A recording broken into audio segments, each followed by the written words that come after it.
अस्सलामुअलैकुम रहमतुल्लाहि व बरकातुहू। लो वीवर्स प्यारिओ, मैं एक माली हाँ, माली ने अपने काम के मतलब गल करनी है, चिड़ी चूक रही है, बोल रही है ना। हाँ माशाल्लाह, बड़ी खूबसूरत लगता मंजर। तो अज असी तुहानू वीडियो देनी है शार्ट जी कि मट्टी सानू केड़ी चाहिए है एयर लेयरिंग वास्ते। लो जी, असी मट्टी लैके आए हैं मैरे की, जिंदा मैरे की मट्टी लियांदी है। तो साढ़े कोल गमला टुटा सी, ਇਹਦੇ ਵਿੱਚ ਅਸੀਂ ਇਸ ਮੈਰੇ ਦੀ ਮੱਟੀ ਨੂੰ ਪਾ ਲੈਨੇ ਆ।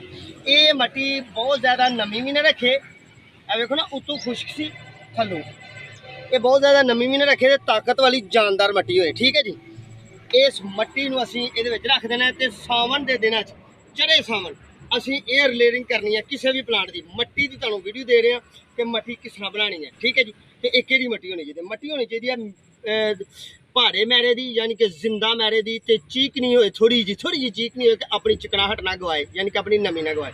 इनू मट्टी नूं असीं इहदे विच रख लेना ते उत्तों पा देना यह वाला सिर्फ साफ सुथरा पानी, कोई ये कोई चीज़ नहीं पाई। बिस्मिल्लाहिर्रहमानिर्रहीम।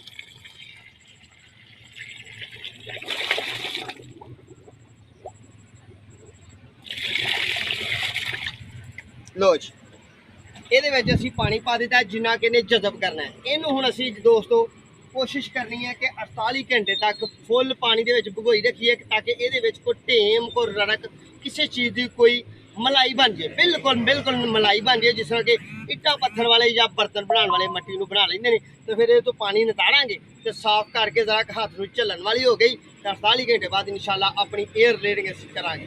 तुसीं रहना साडे नाल एयर लेयरिंग का सीजन आ गया। चैनल सबसक्राइब कर लो, बैल आइकन ते बटन दबाओ। इंशाल्लाह दोबारा मुलाकात होगी। अस्सलामु अलैकुम।